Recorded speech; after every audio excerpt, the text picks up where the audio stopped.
Nous voici au matin de ce samedi saint et pour guider notre méditation ce matin, alors que hier nous avons suivi le Christ aux heures si graves et si bouleversantes de sa passion jusqu'à la mise au tombeau. Du coup, ce matin, c'est avec la liturgie des heures, puisqu'il n'y a pas de célébration du tout pendant tout ce temps du samedi. C'est avec juste la liturgie des heures et en particulier cette homélie qui a été peut-être entendue par certains d'entre vous dans l'Office des Ténèbres avec notre évêque il y a quelques minutes. Homélie ancienne pour le grand et saint samedi. Éveille-toi, ô toi qui dors. Que se passe-t-il? Aujourd'hui, grand silence sur la terre. Grand silence et ensuite solitude.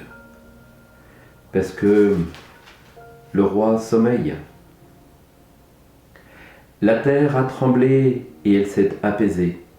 Parce que Dieu s'est endormi dans la chair et il a éveillé ceux qui dorment depuis les origines.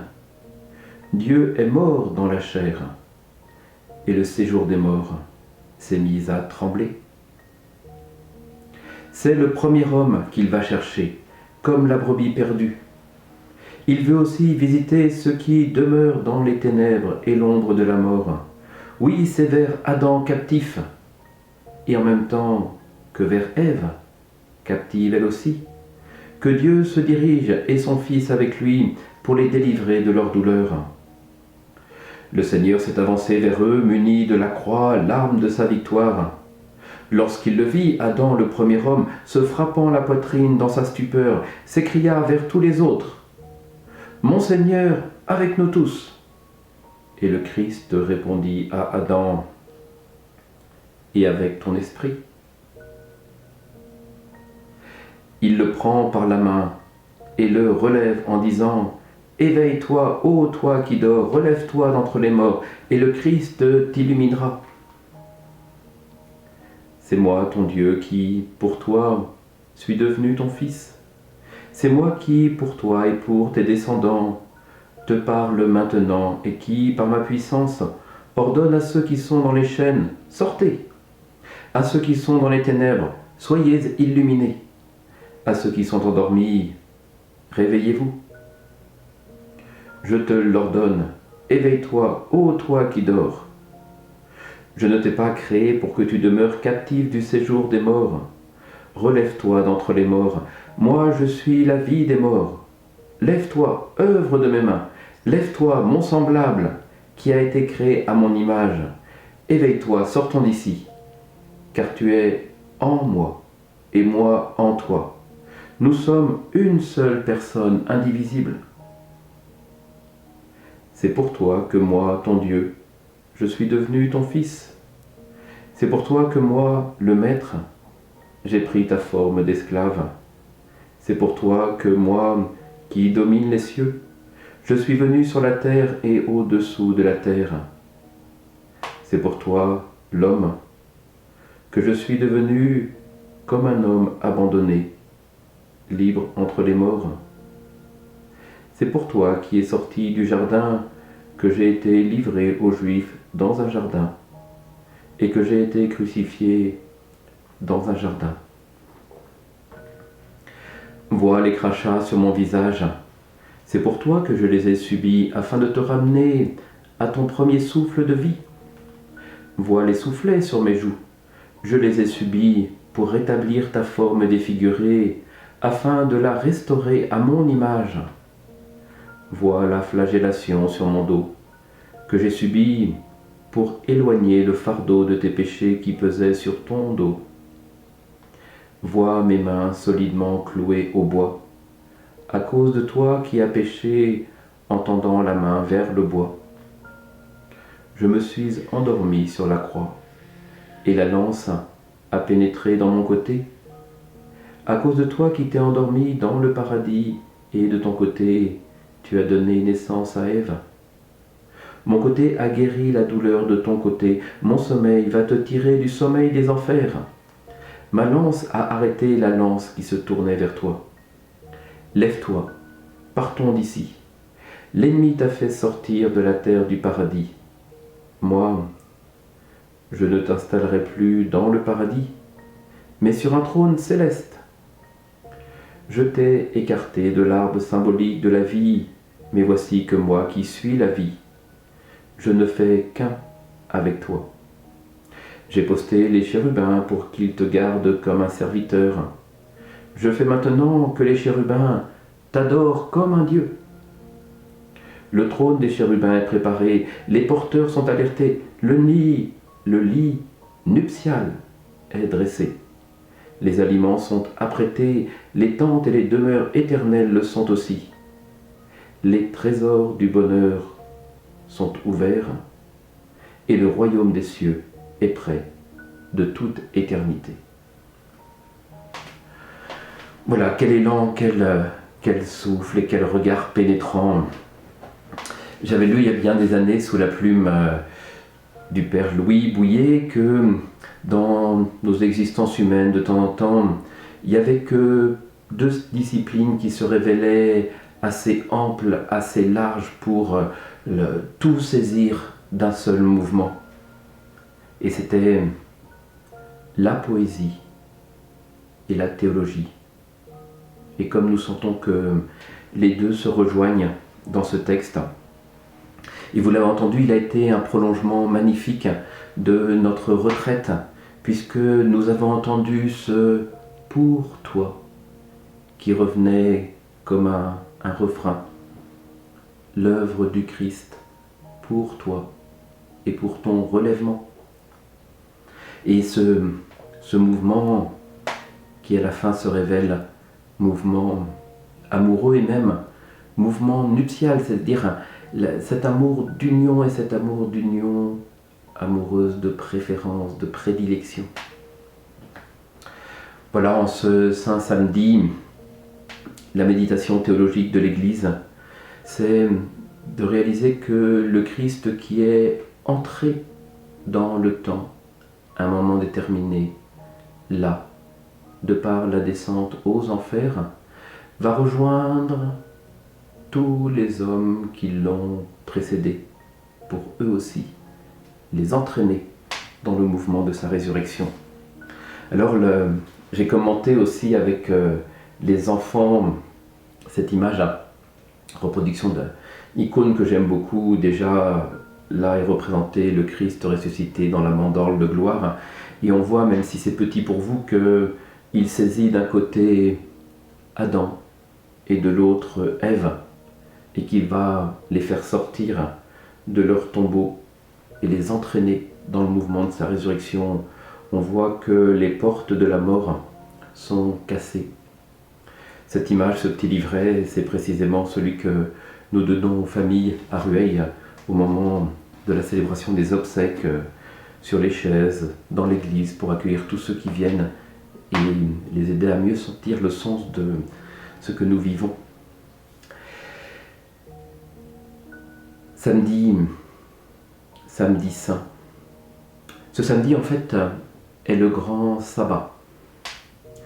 Le sabbat, il a été donné comme un commandement de Dieu, puisque Dieu, le Dieu créateur, après avoir déployé l'œuvre de ses mains, au 7e jour, nous dit cette méditation du livre des origines, au 7e jour, Dieu s'est reposé de son œuvre. Et ce grand sabbat, c'est le Christ qui, lui aussi, se repose de son œuvre. Et nous l'avons contemplé toutes ces dernières heures, derniers jours. Quelle œuvre! Alors même que nous savons bien que nous en avons perçu, découvert encore une faible part, mais déjà, quelle œuvre déployée! Voilà, sur la croix, le Christ a tout remis entre les mains de son Père, Il s'abandonne dans l'acte de foi pure, dans l'acte de confiance. Père, en tes mains je remets mon esprit. Et il rentre dans cette passivité de la mort. Il rejoint notre mort. Et puisque le Christ est au tombeau, sur la terre se fait un immense silence. Comme la spiritualité de ce samedi saint rejoint notre actualité, ce qui arrive actuellement à toutes nos sociétés, puisque nous avons vécu un tel temps d'arrêt. On a l'impression que l'humanité entière est comme un immense corps qui tout d'un coup, parce qu'elle était menacée dans sa maladie, dans sa survie même, et confrontée à la maladie, c'est comme si tout d'un coup le corps entier s'était arrêté pour concentrer son énergie et son activité sur les quelques organes vitaux essentiels. Mais comme nous avons senti cet arrêt, et peut-être que vous avez été frappé par moi, en tout cas moi c'est vraiment une chose qui m'a marqué depuis le début du confinement, ce silence tellement inhabituel dans une ville comme Rueil, dans notre grande métropole francilienne, le silence. Dans ce silence, il y a un cœur qui veille. C'est le cœur de la nouvelle Ève, Marie. Que font les apôtres durant le Saint Samedi, à part Jean qui a recueilli Marie chez elle? En fait, on ne sait pas, mais comme il est facile d'imaginer le désarroi, l'accablement, la tristesse, ils avaient tant espéré, ils avaient tant promis à Jésus. Pierre le premier, non, même si les autres, pas moi. Et voilà que tous, ils ont fait l'expérience de leur fragilité, de leur désertion, comme ils doivent être dans l'accablement et dans le désarroi. Mais il y a un cœur qui veille. Et Marie, nous le savons, nous a été donnée pour mère, mère au pied de la croix. Voici ta mère. Fils, femme, voici ton fils, fils, voici ta mère. Et ce voici ta mère, comme nous savons qu'il est pour nous et comme nous accueillons encore ce don précieux de Marie, tellement présente dans notre vie de foi. Et dans ce grand sabbat, Marie est mère, et de par son cœur qui veille, elle est mère de l'espérance. L'espérance, c'est une vertu chrétienne, c'est même une vertu théologale. La foi, espérance, charité. On met les trois à la suite et parfois on oublie de tellement s'y arrêter. Et en fait, moi j'aime beaucoup Péguy, justement, et poète et théologien. Charles Péguy qui, dans son magnifique ouvrage, Le porche du mystère de la deuxième vertu, médite alors... Permettez-moi juste, non pas de le lire, mais de le paraphraser. Il nous dit, le peuple chrétien, d'ailleurs c'est Dieu qui parle, Péguy fait parler Dieu. Le peuple chrétien se trompe toujours, dit Dieu. Il ne prête attention que à la foi et que à la charité, qui sont comme deux belles et grandes jeunes filles, fortes, pleines d'allant. Et au milieu des deux sœurs, il y a la petite sœur, il y a l'espérance. Et le peuple chrétien se trompe. Il pense que ce sont les deux grandes sœurs qui tiennent la petite par la main pour l'aider à marcher. Il ne voit pas que la petite fille, la petite espérance, qui tient la main de ces deux grandes sœurs, est au milieu, et que c'est elle qui les entraîne.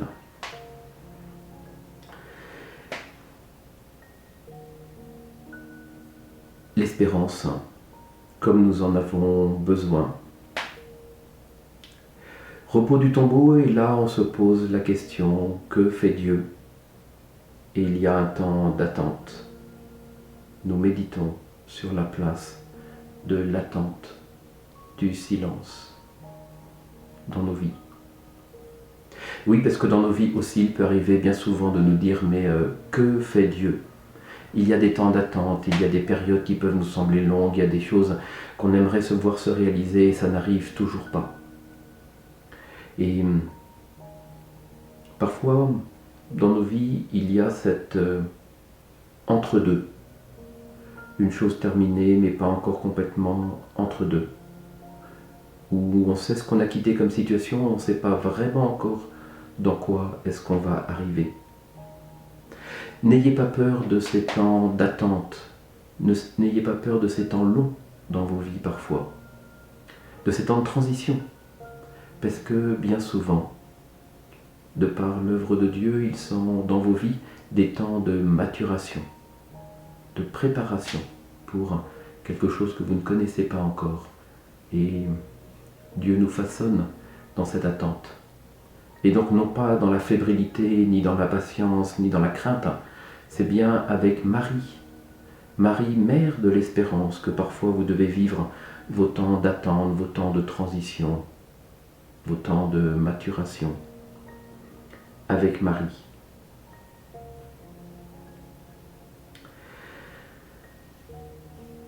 Oui, dans nos vies, et dans notre société également, l'actualité qui nous marque tous là.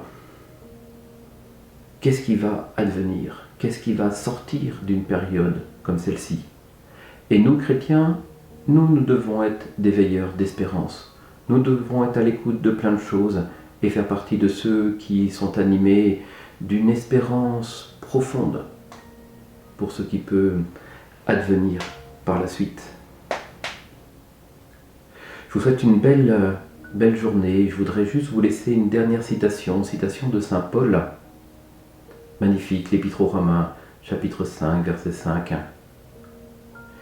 L'espérance ne déçoit pas, car l'amour de Dieu a été répandu dans nos cœurs par l'Esprit Saint qui nous a été donné.